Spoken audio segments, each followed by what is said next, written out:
We got a fun-filled episode for you guys. We're going to see if we can get this air compressor going so we can get some work done.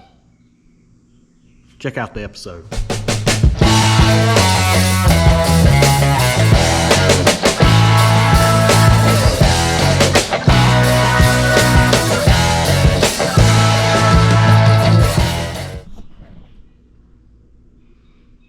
And here we are. Another episode, another day in the life of trying to fix junk. I'm here to help you. For you guys like me who are on a budget, can't afford the best of the best, can't afford $1,000 for a new air compressor, that there are options out there. This right here, I have no idea the name brand, and we're going to give it a good look over. But this is what I think we need to control the capacity I need for our air tools. And I'll give you a demonstration when we're over with. Tired? Well, go sit down. I'm going to give you some keys to look forward when you pick something like this up, see if it's even worth trying to fix. First things first, is it locked up? No. Also, are your pistons creating pressure? I don't know if you can hear that, but yes, they are. Of course, we got some broken lines. Third most crucial thing is, now this is, it's not end all be all because you can find another motor, but this is expensive. This motor is huge, it's expensive. I wish I knew the horsepower, but it's bleeped out right there. It's kind of scrubbed out. I'll find out in a little while, and I'll let you know firsthand what the horsepower is.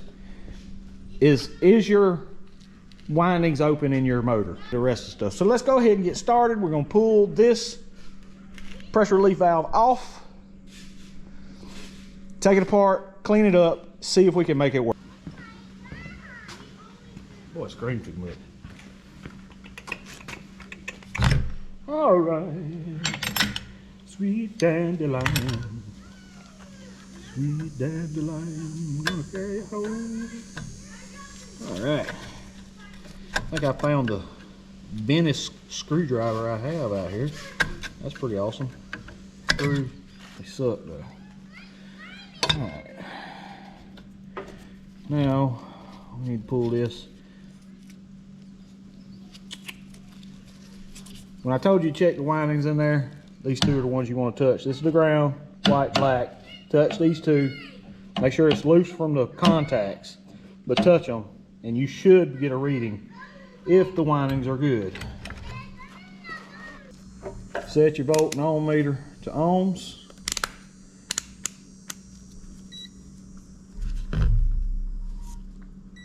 Okay.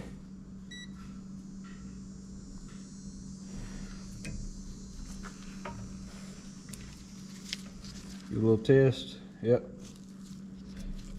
These two wires right here, these two should have continuity going all the way through them. There you have it. The windings are closed. If they would be open, there would be no continuity and this motor would be worthless.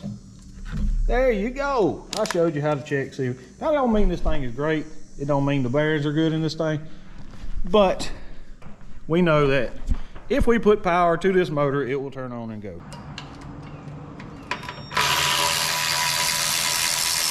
Hey, there's no nut on the back of that one. I'm happy about that. All right, go.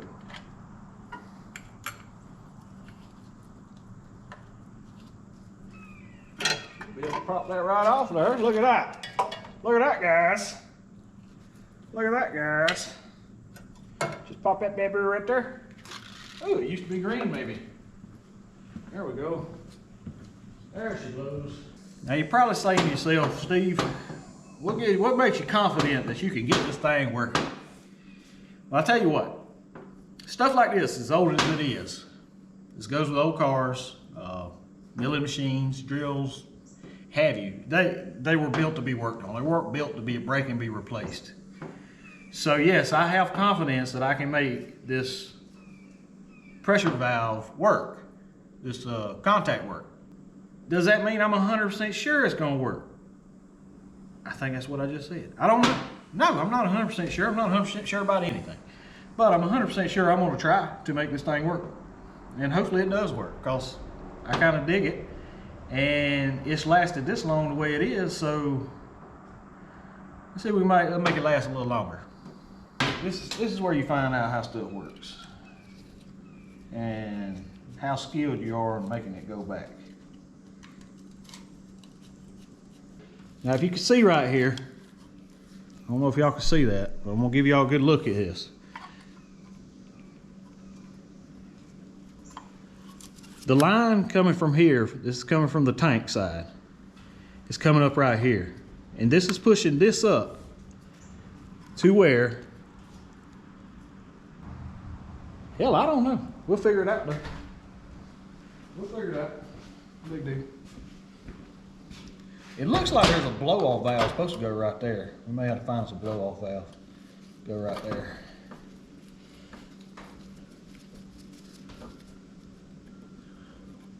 Hi guys. And right there are our contacts. And you see, this right here is our contacts. And this is cool. I'm gonna show y'all something. All this is ceramic. Non-conductive ceramic. That's what I mean. It was so simple back then. We always had it simple. Back. Just for my edification, I want to put some pressure on this valve right here, on this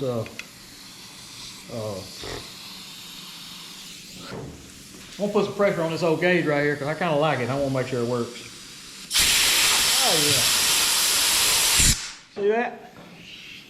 Got some movement on there. Now is it exactly dialed in? I have no idea, but I'm in good shape because it works and that's what I wanted. I like that thing. I want to keep it. That's what we're going to do. Steve, you remember how it goes back together? And I'm going to tell you, no, I don't. But we're going to take a wild stab at it.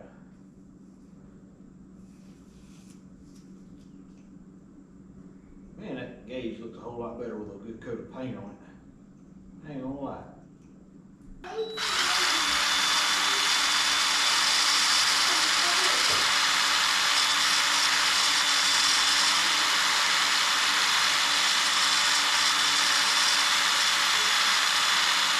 So we want to make sure those holes line up with the diaphragm holes. Like yay. There we go. And we're well on our way. Now, there, we're fucking. I about cussed on you. I'm sorry, I apologize. We're fitting on that one. I like it. I like it a lot. Now basically you want to put this back together the way it came. And if you're smarter than me, you'll take some pictures. I didn't. So we're gonna take a wild stab at how to put this thing back together. I mean, we're just basically making a bomb here. But here's the key. When you're putting this diaphragm, this will be the first thing to go back on the diaphragm. But we want to make sure that these holes in the diaphragm line up in the holes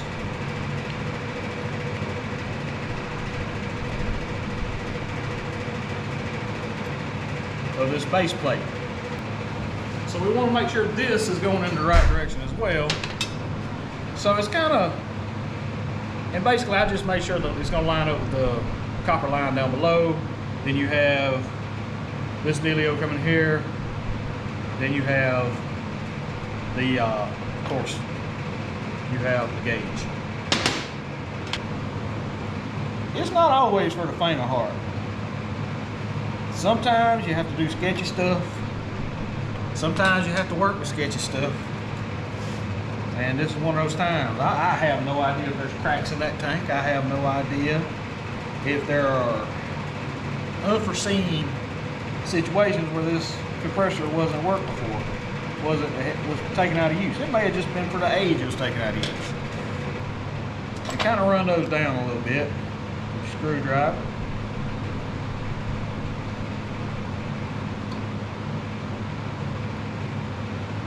Don't torque them to Jesus, but you know, run them down.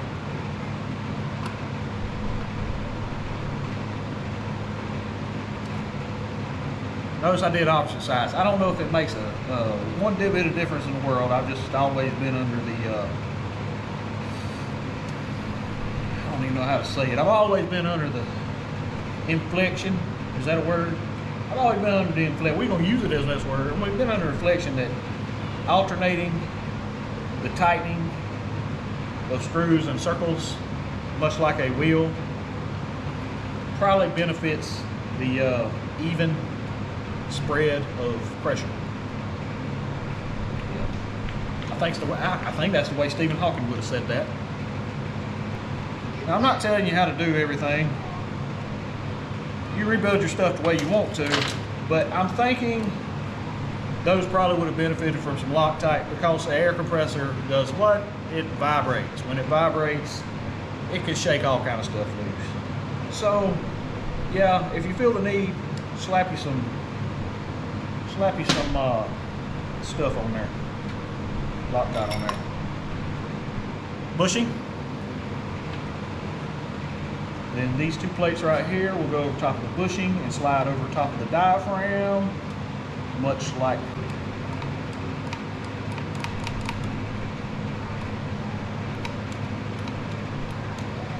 see the contacts up and down, up and down, up and down, up and down. This should, theoretically, these are like,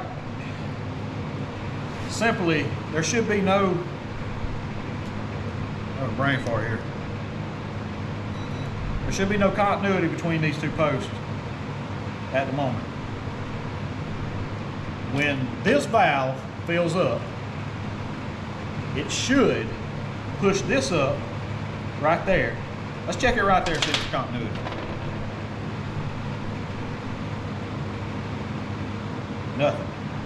So basically, when this valve fills up, it should push this lever right here, pushing the contacts all the way up and giving us continuity between the sides. There we go. And we lost it.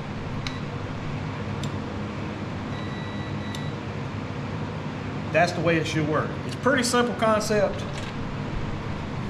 Does it always work as simple as you think it does? No.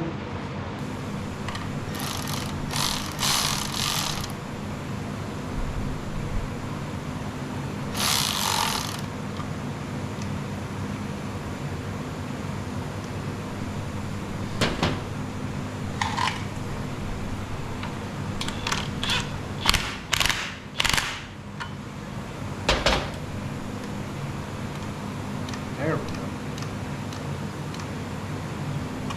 Theoretically, we should be able to put some pressure on here, have that valve push it up.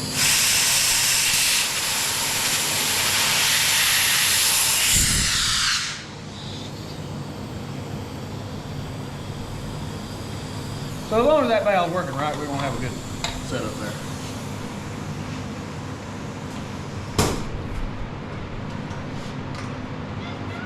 I was going to be like, oh, check this out, but it didn't work like I wanted. So, we'll deal with it like it is. Next on board.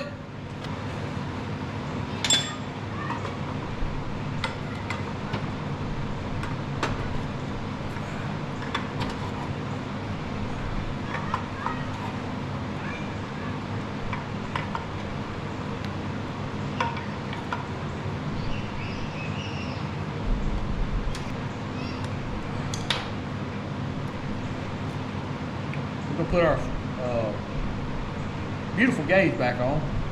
Yes, I am a big fan of this gauge. I like it. I like it a lot.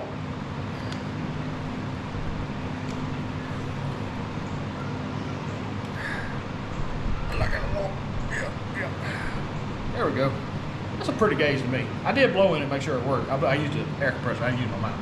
But I did blow in it to make sure it worked. So there we have a brand new-ish contact.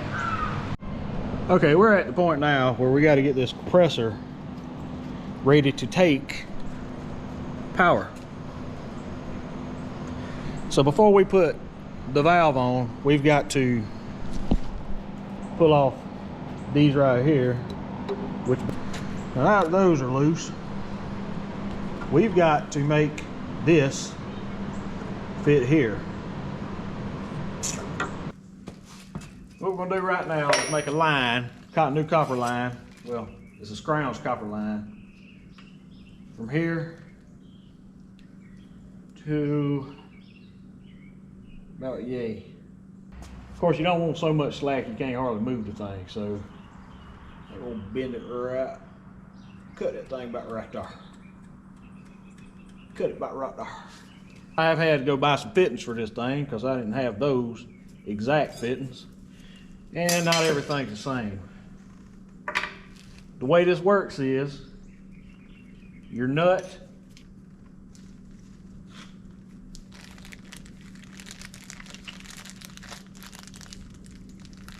your sleeve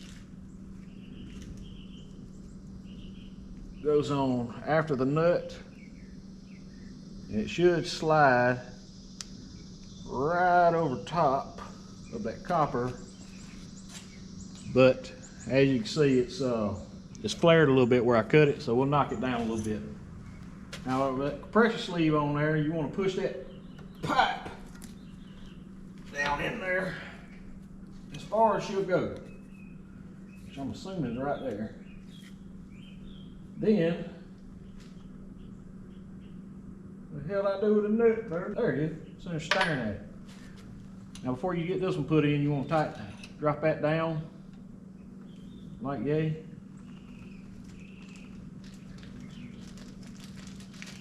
We got to get this sleeve on top of the other end after you slide that nut on. Make sure that nut goes on first. Yeah. Now, sometimes things are tough to slide on there. Now you don't want to get a pair of pliers and just start gnarling them things. So, I mean, you can just be easy. Now that we've got this smaller line here, going from here to here, now we've got to make the bigger line go from here to here. And as you can see, we've got a bunch of different adaptations here to make that happen.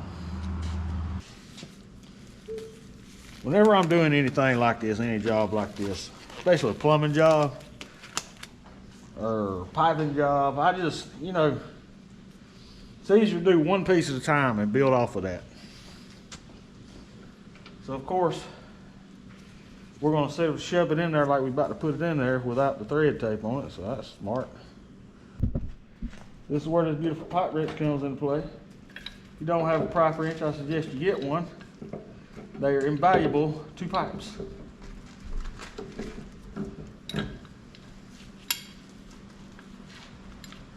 And don't lose it.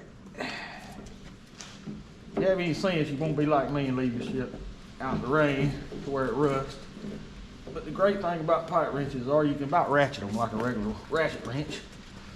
Turn, turn, turn, turn, back up, turn, back up. And the teeth right there grab a hold of it. Just like your wife. Teeth grab a hold of it. Because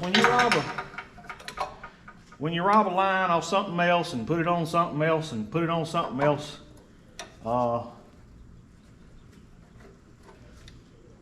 chances are you're going to have a screwy little problem lining stuff up.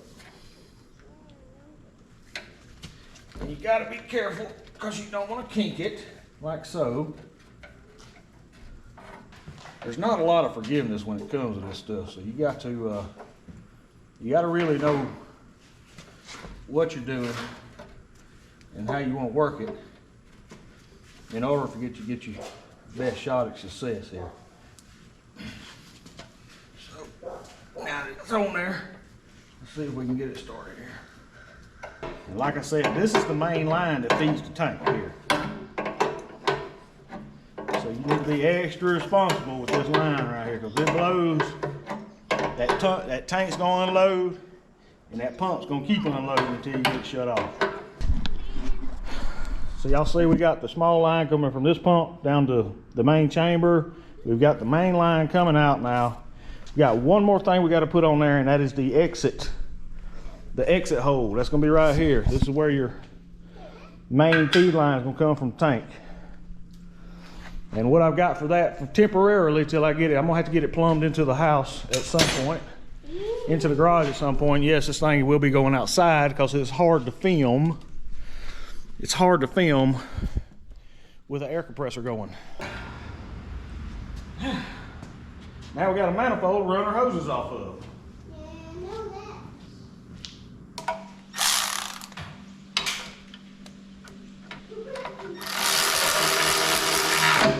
Oh.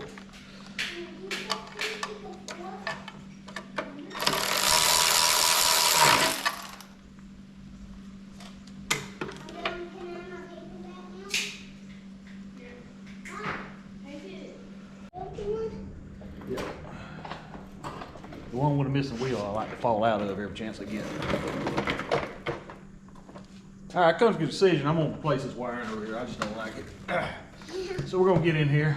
What you think? So get in this thing and see if we can't replace some of this wire. Well, I'm gonna replace that old line with this 10-2 wire I had down there. I know it's clean wire. So we're gonna go behind there. Let's give it a little slack here. Cut off what we need.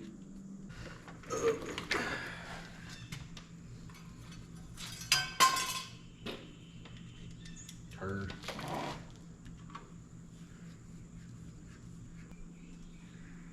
Wiring is a blast. It is. Just kidding, it's not. It's not. I've never had fun doing any kind of wiring. It's very tedious. Ain't right, Sawyer? Yeah. It's tedious work. Not hard work. Why electricians get such a bad rap? It's not that hard. It's just aggravating.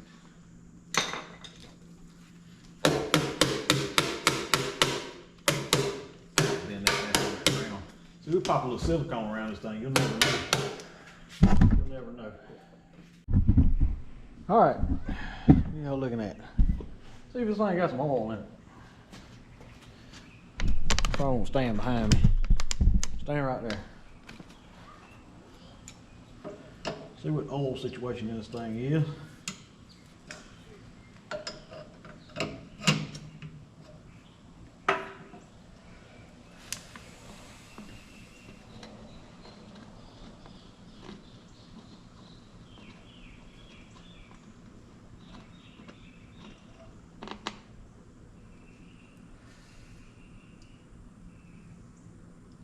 Damn, oil looks pretty clean. It just needs some in it, I believe.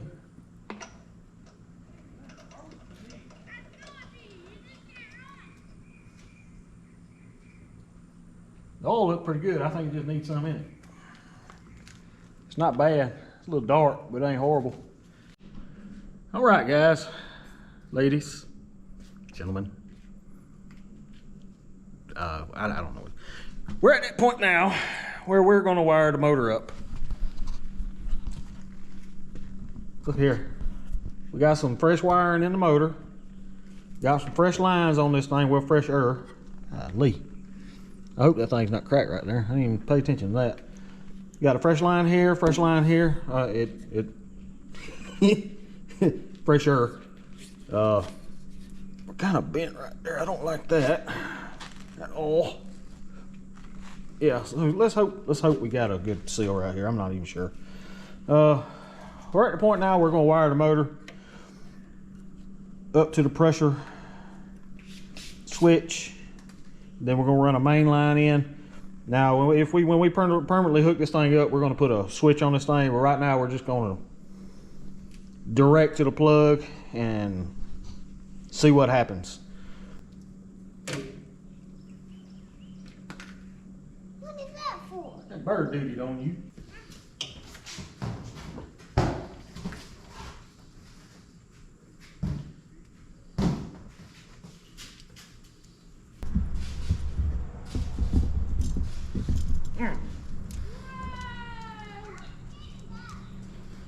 Nobody getting shot in the joints popping.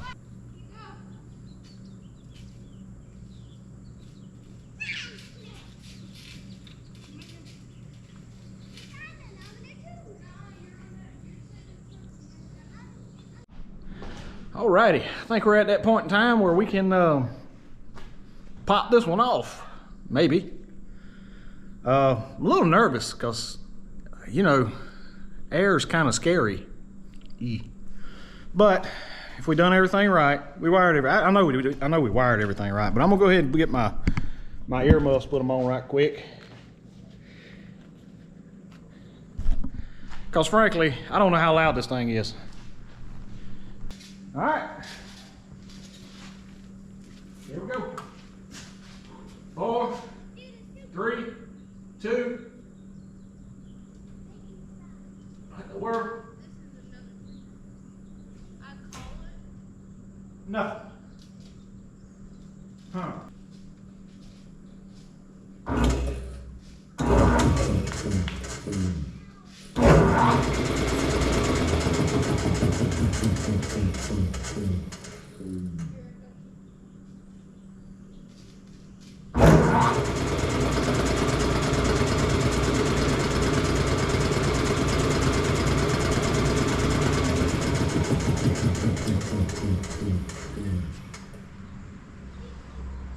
Something's going on with the relay here.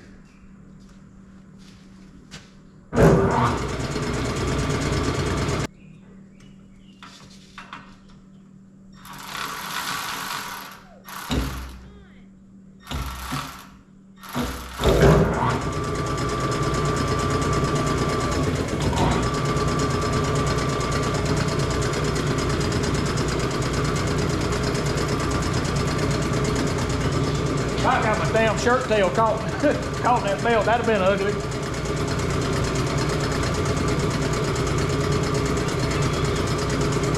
That's a lot of tank to fill up.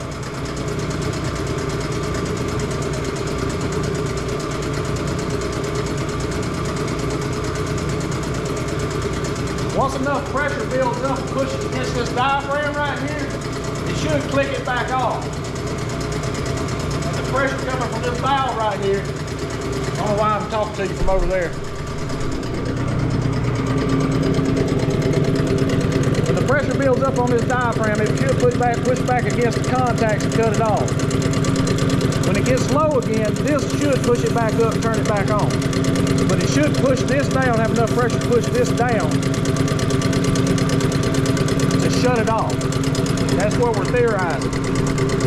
But right now, it's building up slowly. When it's building up pressure, it's just slow. It's trying to fill this tank up.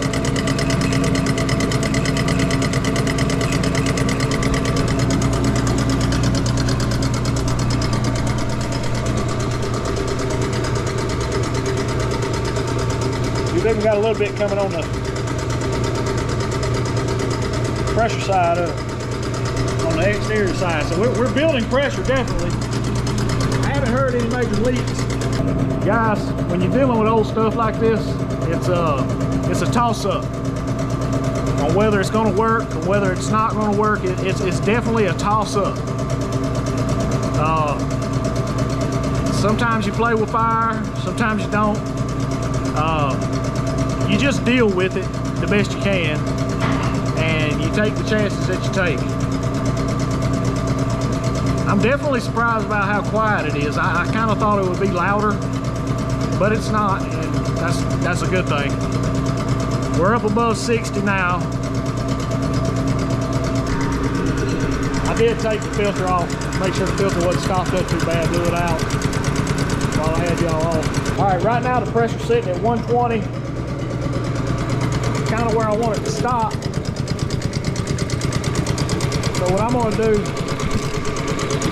try to avoid this belt that's spinning right above my belly and back off the tension spring right here.